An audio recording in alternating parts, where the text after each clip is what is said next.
या कुक्षि विवरे कृत्वा स्वयं रक्षति सर्वतः नमामि जननीं देवीं परां प्रकृतिरूपिणीं कृच्छ्रेण महता देव्या धारितोऽहं यथोदरे तत्प्रसादात् जगद्दृष्टं मातुर्नित्यं नमोऽस्तु ते पृथिव्या यानि तीर्थानि सागरादीनि सर्वतः वसन्ति यत्र तां नौमि मातरं भूतिहेतवे మాతృదేవో భవ పితృదేవో భవ. ఇప్పుడు ఆగస్టు నెల 2026 సంవత్సరంలో గోచార ఫలితాలు ద్వాదశ రాశుల వారికి ఎట్లా ఉన్నాయి అనే విషయాన్ని మనం సశాస్త్రీయంగా తెలుసుకుందాము. శాస్త్రం కాకుండా ఒక్క మాట కూడా ఉండదండి.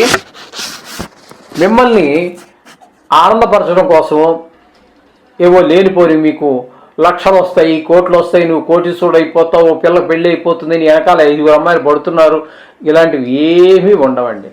శాస్త్రం ఎంతవరకు చెప్పిందో అంతవరకే.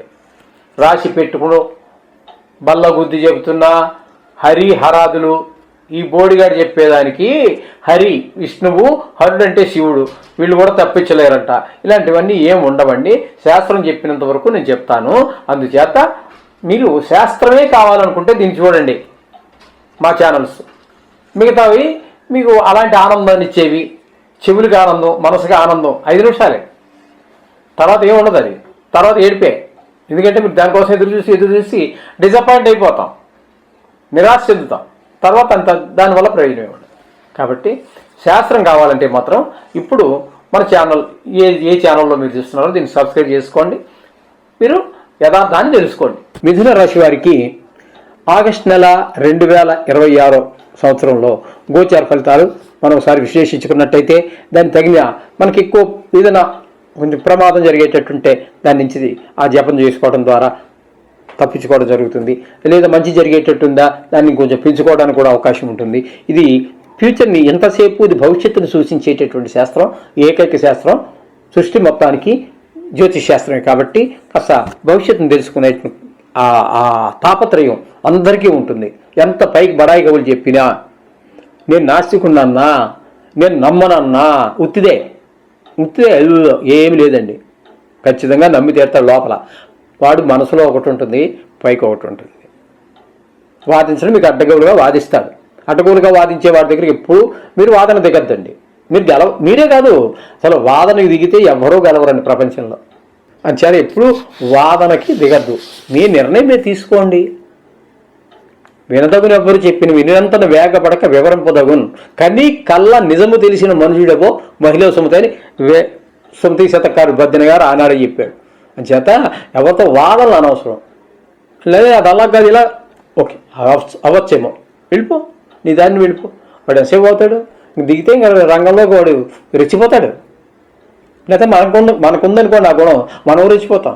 అంచేత అది కరెక్ట్ కాదు. Right, okay. ఇక్కడ మిథున రాశి వారికి కుజుడు యొక్క సంచారం తీసుకున్నట్టయితే వ్యయ స్థానంలో 2 రోజులు, జన్మంలో 29 రోజులు.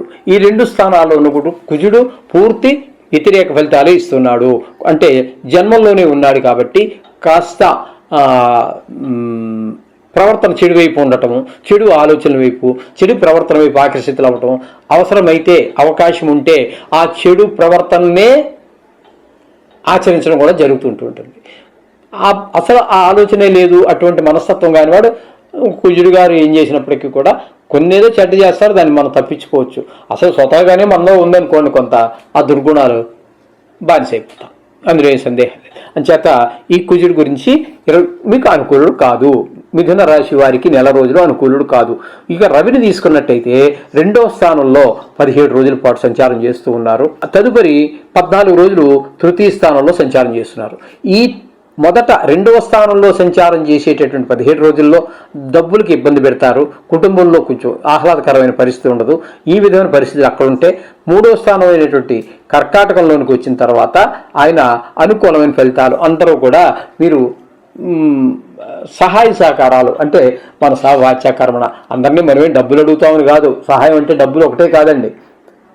ఏదో నాకు ఈ పని చేసి పెట్టవయ్యా, అప్పుడు ప్రస్తుతం SIR ఏదో నడుస్తోంది ఓటర్ లిస్ట్ గురించి, అది పేపర్ అయితే దొరికింది మీకు మీది, దాన్ని ఎలా పూర్తి చేయాలో తెలియదు, అండ్ మెసేజ్ కొంచెం ఇది దానికే ఉంది కదా బంగారం టక్క రాసిచ్చిపోతాడు. అట్లా అయిన విషయమో కాని విషయమో చిన్నదో పెద్దదో ఏదో ఒకటి సహాయ సహకారాలు అందుతూ ఉంటాయి. 3వ స్థానంలో ఈ రవి యొక్క సంచారం 14 రోజులు కూడా.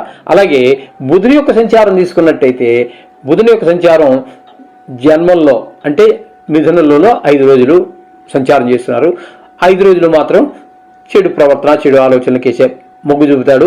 అదే బుధుడు మళ్ళీ ద్వితీయ స్థానం అయినటువంటి కర్కాటకంలోకి వచ్చి 26 రోజులు ఉంటున్నారు. అక్కడ ద్వితీయ స్థానంలోకి వచ్చిన తర్వాత డబ్బులకు లోటు లేకుండా మాటలో సౌమ్యత కానీ అటు కుటుంబంలో ఆహ్లాదకరమైన పరిస్థితి కానీ ఈ అంటే కంటి సంబంధ వ్యాధులు ఎవరికైనా ఉన్నట్టయితే వారికి కొంచెం ఆ యొక్క ఉపశమనం ఆ జబ్బులో లేకపోతే తగ్గిపోవటం కానీ ఏదో ఒకటి చేస్తారు బుధ భగవానుడు. ఇకపోతే శుక్రుని యొక్క సంచారం మనం గురు సంచారం తీసుకోవాలి. ఈ గురు సంచారం ద్వితీయ స్థానంలో నెల రోజులు పూర్తిగా ఉంటున్నారు. ఈ నెల రోజులు కూడా గురువు యొక్క సంచారం ద్వితీయ స్థానంలో ధనానికి లోటు ఉండదు, మాటలో మంచి మర్యాద ఉంటుంది. అలాగా మాటలో ఒక చక్కదనం ఒక ఇది ఉంటుంది.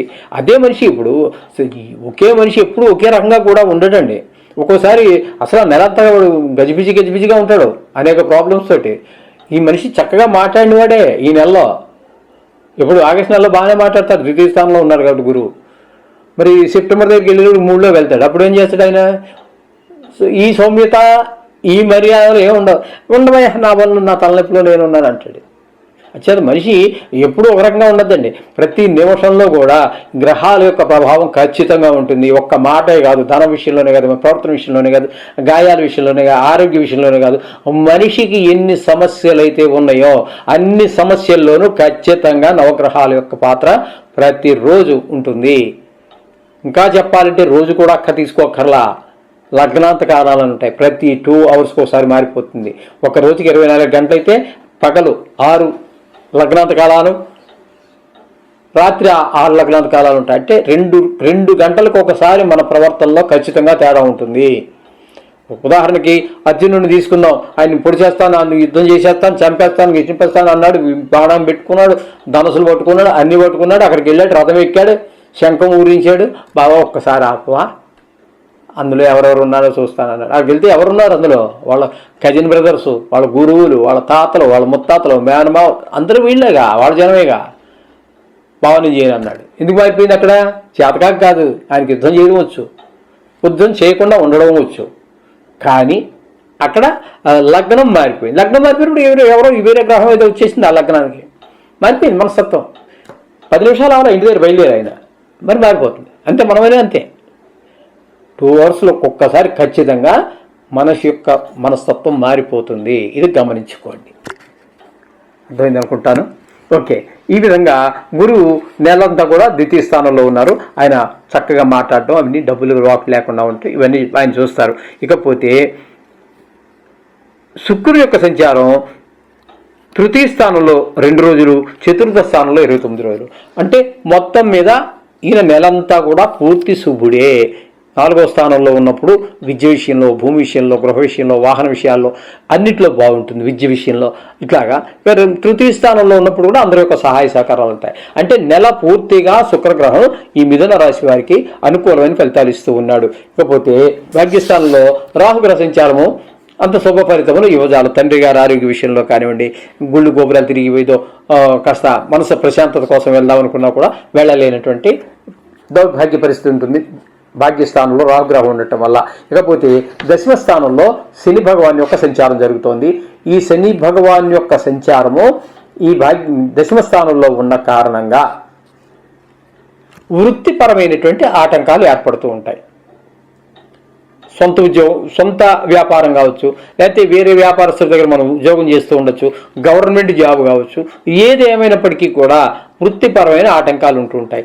ఇంకోటి ఏంటంటే ఆటంకం లేకపోయినా శ్రమకి తగినటువంటి ఫలితం కూడా లభించకపోవడం కూడా ఇందులో ఒక భాగమే. ఈ విధమైన ఫలితాలన్నీ కూడా శని భగవానుడు ప్రసాదిస్తూ ఉన్నాడు మిథున రాశి వారికి. కాబట్టి ఈ విధమైన గోచారం అంతా నడుస్తుంది. కాబట్టి మీరు చక్కగా నవగ్రహాలని పూజించుకోండి. వ్యతిరేకంగా ఉన్నటువంటి అనుకూలంగా మారతాయి. అనుకూలంగా ఉన్నటువంటి మరింత సుఫలితాలు ఇచ్చేటువంటి అవకాశం ఖచ్చితంగా ఉంటుంది. ఇది చాలా ఉన్నాయి. నవగ్రహాల గురించి చెప్పాలంటే రకరకాలుగా చాలా ఉన్నాయి. మీకు నేను చెప్పేది అన్నిటికంటే సూక్ష్మమైనటువంటిది, ఖర్చు లేనటువంటిది, అతి తక్కువ సమయం తీసుకునేటటువంటిది చెబుతున్నా. పర్వాలేదు, నేను ₹1,00,000 ఖర్చు పెడతాను, 6 నెలలైనా తిరిగి వస్తాను. చాలా రండి, మనం మధ్య మాట్లాడుకుందాం. నా నెంబర్కి ఫోన్ చేయండి. చక్కటి ఎక్కడెక్కడ తిరగచ్చో మీరు అవన్నీ కూడా నేను మీకు ఎక్స్ప్లెయిన్ చేస్తాను. రూట్ మ్యాప్తో సహా ఇస్తాను. నేను చాలా వరకు తిరిగినంత వరకు. కొన్ని తిరగలేదు అనుకోండి, వాటిని రూట్ మ్యాప్ ఇవ్వలేను, కానీ మిగతావన్నీ రూట్ మ్యాప్తో సహా ఇస్తాను. చక్కగా ఆ విధంగా తిరిగి రావచ్చు. నేను చెప్పిందే మీరు ఫాలో అవ్వాలి. ఇది సూక్ష్మమైంది, అందరికీ ఆమోదయోగ్యమైనది కాబట్టి చెప్పాను. శుభం భూయాత్.